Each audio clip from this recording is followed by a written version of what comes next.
Welcome back to the Messy Success Podcast. I'm your host, Elizabeth Henson, and I help business owners start, nurture, and monetize communities with my simple marketing system that works. I actually find this to be the most underrated marketing strategy, which is pairing an online community and a weekly newsletter. That is my jam. Today, we are going to talk about 8 ways to get more visibility in your business. You guys are going to come behind the scenes with me for another Facebook Live that I stream inside my online community called the Community Builder on Facebook. And I go live in there a couple times a month, just sharing all the tips and tricks when it comes to my very simple marketing system that helps build and nurture these communities.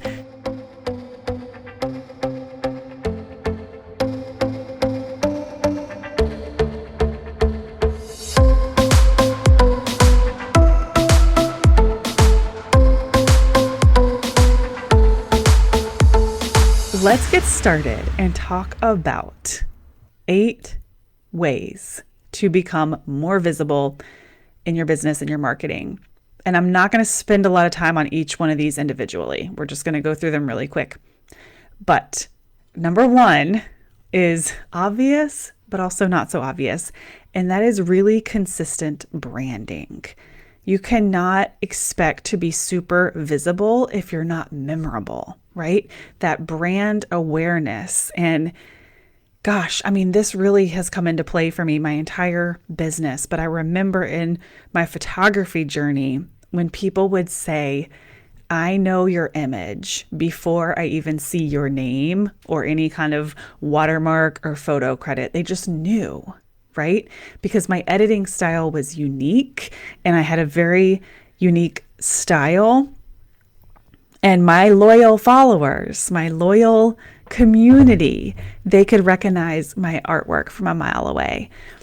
And that's what we want with brand recognition. That's why it's so important to have those consistent colors and fonts and tone and messaging. I mean, as consistent as you can possibly be. And as I'm really getting into this visibility and PR space, I will not even work with someone who does not have a strong, consistent brand because that makes my job harder. So if you're looking to strengthen your brand, Ilya is amazing with CNV. She is my creative director and she has some openings. And let me know if you want her information. I did send it out in an email last night. But she's wonderful and she can help you really establish that consistent branding, because while I don't think we need to spend all of our money here in the beginning, because you want to know your core values and you want to have clear messaging before you can really establish a strong brand, but you have to have that strong brand before you can really focus on the visibility piece. It just really, really helps having that brand recognition and being memorable. That's what it's all about. Somebody can see you a few times and then you're ingrained in their mind, right? Number 2 is a strong presence, right? Again, that consistency is a big piece of that, but a strong presence, meaning you're not just willy-nilly showing up, 1 month out of the week, but you're showing up week after week after week, so that when you do take a week off, it's not anything crazy or it's not like nobody's noticing, right? But a really strong present, be confident, be direct, be repetitive, right? And of course, you want to have a strong presence across a lot of platforms, but more importantly, really strong in a few, right? We don't have to be everywhere, but if you're going to lean into Facebook groups, be committed to your Facebook group. If you're going to really count on Instagram, really count on Instagram, that strong, consistent presence. Number 3 is having clear messaging, but then repeating that clear messaging. And then this is another kind of not necessarily a mistake, but a learning curve that I see all the time with newer business owners is their messaging just isn't super clear. And if your messaging isn't clear, then it's really hard to refer you. And that's why I always say that, like, I'm happy to make introductions, but you must have a very clear problem that you solve, right? Which is why I ended up here. I help people get more engagement in their Facebook groups. That is a very clear problem that I can solve, and my visibility truly skyrocketed when I got super specific. Like if I was just like, hey, I can help you with marketing, that's very general. That's not going to make me memorable.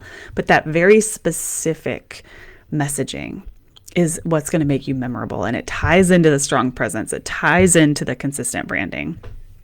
And then you want to repeat that time and time again, right? Are you seeing all the trending posts like how to work with me in 2023? Like that's people just repeating their same old messaging. It's an opportunity. It's an excuse to repeat. An ETR, we'll call that, excuse to repeat. You can find that anywhere. Just going live in here for me is an excuse to repeat who I am and what I do and reintroduce myself every time. Okay, number 4, also pretty self-explanatory, but having an amazing customer experience and continuing to be a student of your own customer experience and managing expectations and all those things that I love so much, because when you have an impeccable experience, word of mouth becomes very, very easy, and people are going to be so excited to talk about you.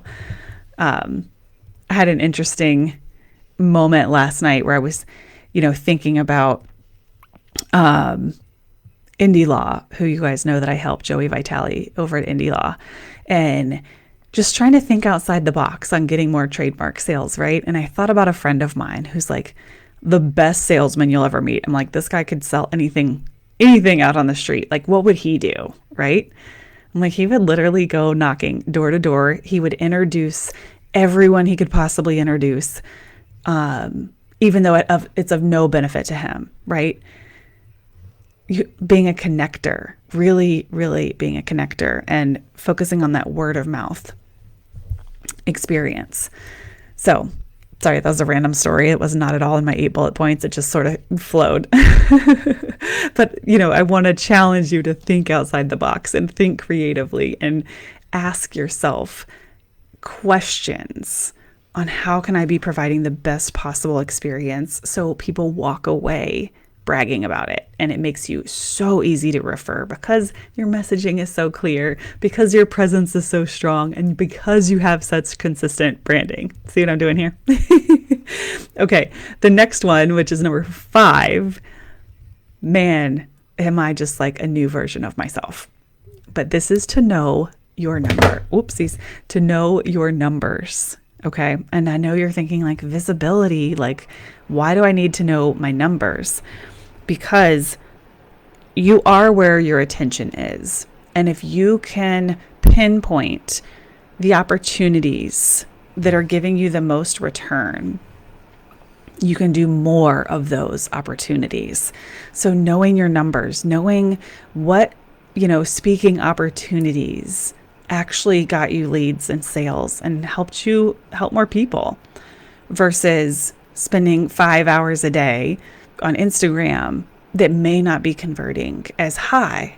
I'm not saying that is or isn't the case. I'm just saying constantly auditing your time, the return, and knowing those numbers, right? Like that's why I announced in 2023 that my effort would continue to be Facebook groups and my email newsletter, then Instagram, but those 2 first, because I've audited my numbers and where I'm spending my time and what has the return and how much time it takes, right? The amount of time I'm putting out for the amount of return that I'm getting.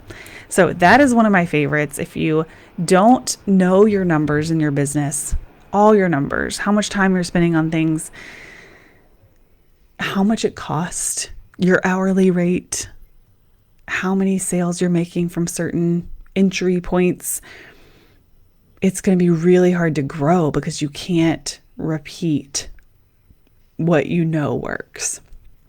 And I'm not really a numbers person. Like I'm not the person to come ask for help when it comes to knowing your numbers. Like this is all new to me, and it is very imperfect under the curtain of my business. But we can say things like, engagement is down. What do we need to do this week? We can say things like, we're getting over 2,000 impressions a day on Pinterest. Where can we increase the intensity there? We can continue to improve because we have those KPIs and those milestones. And knowing, even though I took 3 months off from the podcast, we were still getting downloads every month. That would have been really easy for me to give up on the podcast and say, this is not getting me anywhere. But I actually said, man, I'm still getting downloads when I'm not doing anything. That's passive visibility. Let's do more podcast episodes, right? So knowing your numbers, you can make those kind of decisions. Okay, the next one is borrowing other people's platforms. So this comes in the form of collaboration, connecting, getting those speaking visibility opportunities on someone else's platform is going to do so much for you than continuing to just go live or post on your own platform day after day after day. You've got to do something to cast a wider net. And I love, love, love the quote that your net worth is your network. I think that's I don't know who originally said that. It's been passed around all over the place, but I really do believe in the power of collaborating and being on other podcasts and speaking in summits. I mean, so many of you in this group found me in a summit, and borrowing other platforms, cross-promoting, bringing someone new on your platform so that they share about it. You guys know how this works. I don't have to explain it, but the collaborating, the connecting, and the networking. I honestly think if I was to rank these, that would be number one as far as importance. On the next one, number 7, is just to play long-term game, right? Like, really be in this for the long haul, because that's when you're going to have better numbers. You're going to have better feedback, and really just committing to a platform, committing to reaching out to 5 new people every month or whatever it might be, committing to being on X number of podcasts, within the year. That long-term game, not like sitting down at your desk, what can I do right now, right?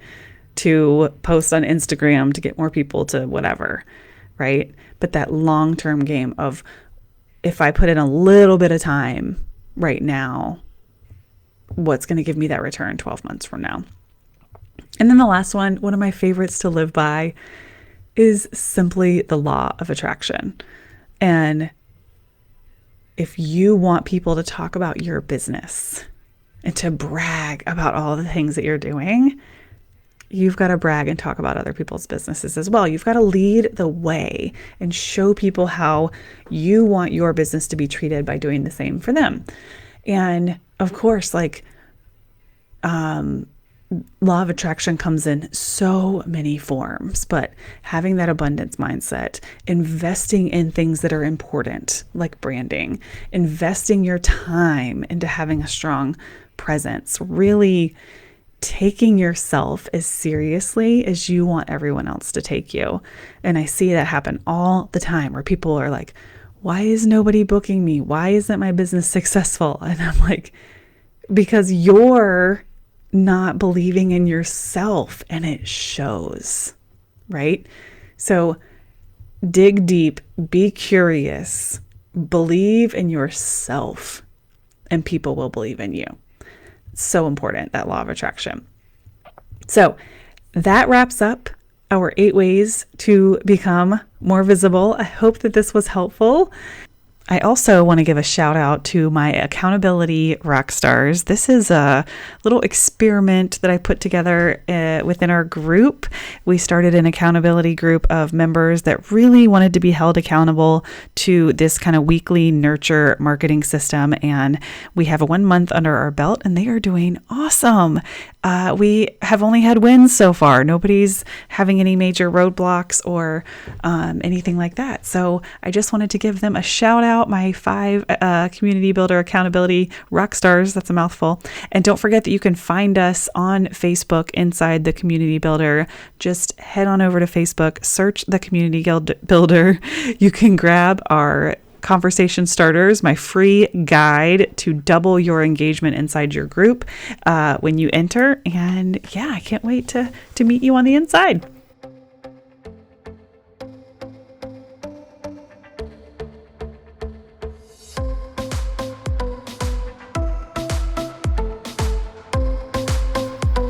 Don't forget, if this podcast was helpful, we would so appreciate you to head over to iTunes and leave us a review.